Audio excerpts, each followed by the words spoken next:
Hello बच्चों, आइए इस प्रश्न को पढ़ते हैं।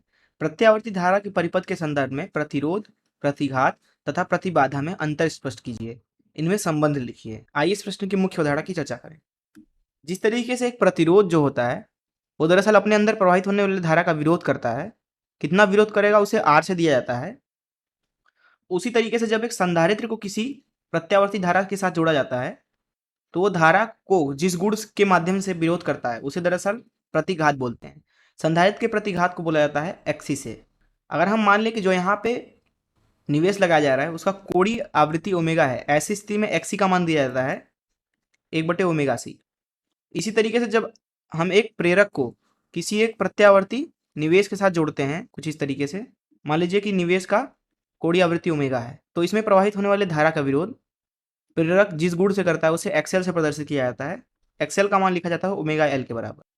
प्रतिरोध का मात्रक होता है ओम। उसी तरीके से संधारित्र के प्रतिघात का मात्रक होता है ओम तथा प्रेरक के भी प्रतिघात का मात्रक होता है ओम।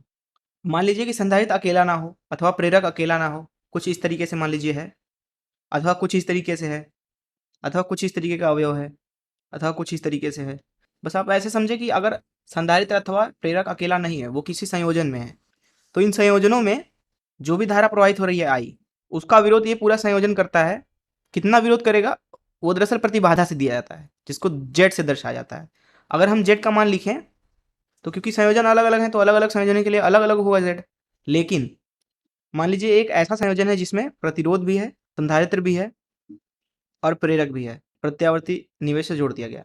प्रतिरोध का मान आर है, संधारित्र का प्रतिघात एक्सी है, प्रेरक का प्रतिघात एक्सएल है। ऐसी स्थिति में पूरे संयोजन का जो प्रतिबाधा होगा जिसे जेड से दर्शाया जाता है वो लिखा जाता है जेड बराबर √r² प्लस, अब यहाँ पे जो बड़ा होगा उसको पहले लिखेंगे, छोटा होगा बाद में।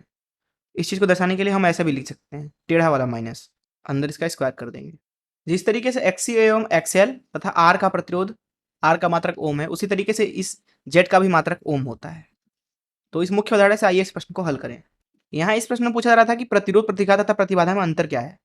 आप देख सकते हैं कि अगर आप बात करें प्रतिरोध की तो यह एक नियतांक है।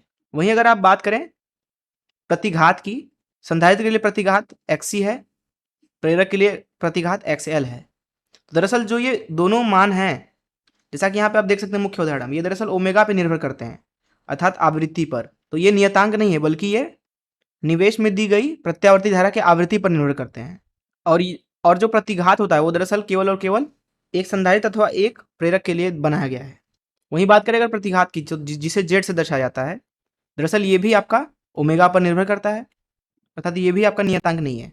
तो आर तो नियतांक है, लेकिन एक्सएल, एक्सी तथा जेड अर्थात प्रतिघात और प्रतिबाधा नियतांक नहीं है। वो दरअसल आवृत्ति पर निर्भर करते हैं, जो भी प्रत्यावर्ती निवेश दिया जा रहा है उसके। तीनों में समानता भी है। समानता यह है कि तीनों का मात्रक ओम होता है। प्रश्न के दूसरे हिस्से पर चलते हैं। बोला जा रहा है कि इनमें संबंध लिखिए। तो जैसा कि यहाँ पे आप देख सकते हैं कि मुख्य उदाहरण में संबंध को लिख दिया है मैंने, अर्थात प्रतिबाधा बराबर होता है अंडर में प्रतिरोध का स्क्वायर प्लस धारतीय प्रतिघात जिसे एक्सी से दर्शाया जाता है माइनस प्रेरकीय प्रतिघात जिसे एक्सएल से दर्शाया जाता है, और इन दोनों का वर्ग। तो ये हो गया प्रतिरोध, प्रतिबाधा तथा प्रतिघात में संबंध। मैं आशा करता हूँ कि आपको इस प्रश्न का हल जरूर समझ में आया होगा। धन्यवाद।